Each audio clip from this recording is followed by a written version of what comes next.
Osazuwa, my son, I will give you big wahala. If you think you can sit around and not hustle for money as your friend used to do, also not dreaming to park the latest Rolls-Royce bowtail in front of my house, then you need to pack your bags and get out. And let me make one thing clear. Don't even think about touching my pot of soup. This isn't just a request. It's a demand. Or you suffered. This was the exact words Mama told Osazuwa, which make him decided to make it rain anyhow.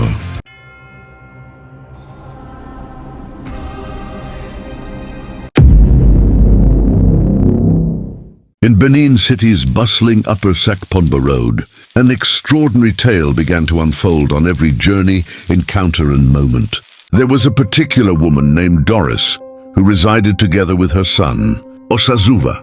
You see, Osa was an excellent boy, filled with immense energy and a deep love for attending school. However, the unfortunate incident of his father's death altered the course of his life. After the sudden passing of his father, Mama Doris swiftly transformed into a brooding, elderly woman generously adorned with opulent makeup, subtly shifting her demeanor toward her son, turning cold and unkind. She fiercely scolded him, her harshness defying all limits.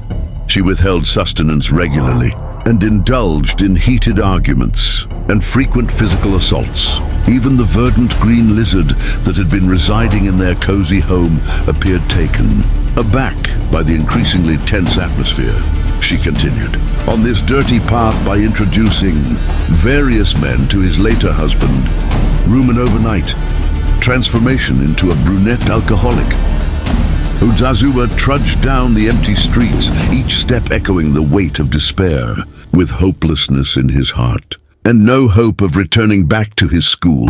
And then he made the decision to start a small business in a close-by market, where he would use a pushing wheelbarrow to carry loads of goods in a highly active market, with all his capabilities and strength under the hot sun. After he has completed his job, he will then go home to give his mother the money that he has made. However, Mama will say to him, "This is not money," and encourage him to go out and make millions like other kids do, saying being wise and wise. One day, Doris decided to take a visit to her old friend's house. She arrived there and saw her friend's son, who was gifted a lot of items to his mother. To make matters worse, her friend's son also brought a beautiful car home to her friend's compound. Observing all the delightful goodies, Doris quickly uttered, "I'm heading home." Reaching her home, she sat back with a heaving sigh on her face, with heart broken, and exclaimed, "Today Osazuwa will suffer." Back in the market, Osazuwa accidentally bumped into his school friend while navigating through the crowded road. Both of them, surprised by the encounter, decided to share story and laugh together. Osazuwa was surprised when his friend gave him money, which made him run home with a full heart. Returning home, he heard his mother loudly repeating to his girlfriend Kate, urging her to leave Osazuwa alone and seeking to engage in a different man immediately. Osazuwa asked her the reason behind such remarks. His mother swiftly stood up and unexpectedly pulled him out of the house, saying, "Don't come home until you make millions." He entered the street accompanied by sadness and a sense of rejection. He was astonished to discover that his own mother could send him out of the house, knowing that he had no other place to go. As a result, he cried and made the decision to go see his friend, whom he had met at the market earlier. Reaching his friend's compound, he yelled, "Jesus!"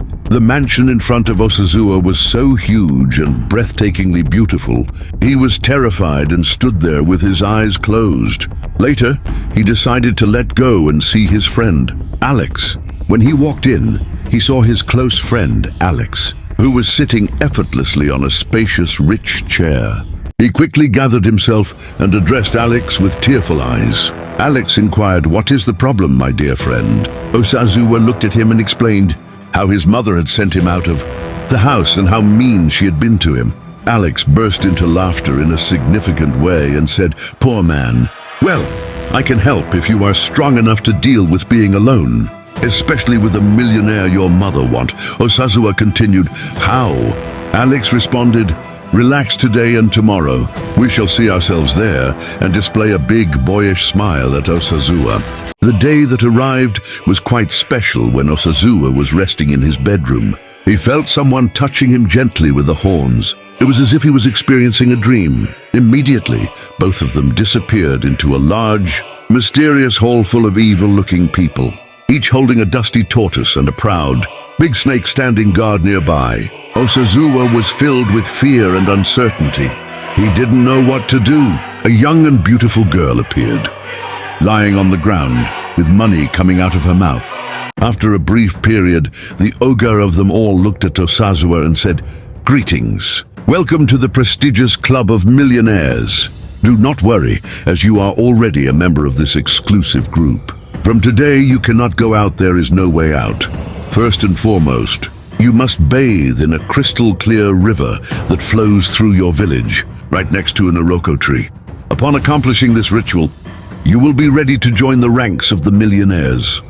After the man uttered those words towards Osa, he suddenly appeared back to the room where he was sleeping. Osa was taken aback, as what he has just witnessed Osazuwa jumping out and rushing towards the market, carrying his old wheelbarrow, crying. In a moment of clarity, he understood what had happened. He cautiously walked back to the friend's house with confusion, his heart pounding. His friend, however, burst out laughing and exclaimed, "Don't worry, my friend. This evening we have a plan to bath in the river. No way out, my friend." As the evening approached, they all headed to the river. Each appears to be a menacing monster hiding in the shadows, leaving a cool and eerie vibe behind. Following their respective rituals, after they all go to an expensive restaurant and indulge in a delightful meal together, each of them would don a stylish, rich outfit while accessorizing with a dazzling gold necklace that perfectly complements their beauty and entices everyone around them with its alluring charm. With beautiful ladies, Osazuwa had now grown into a significant big rich guy, primarily by acquiring a sizable big mansion and a remarkable automobile car. He began to manage prosperous men from the nearby town and captivating beauties with their charm and elegance. 8 months following, he burst into frenzy inside a bustling public market. The end.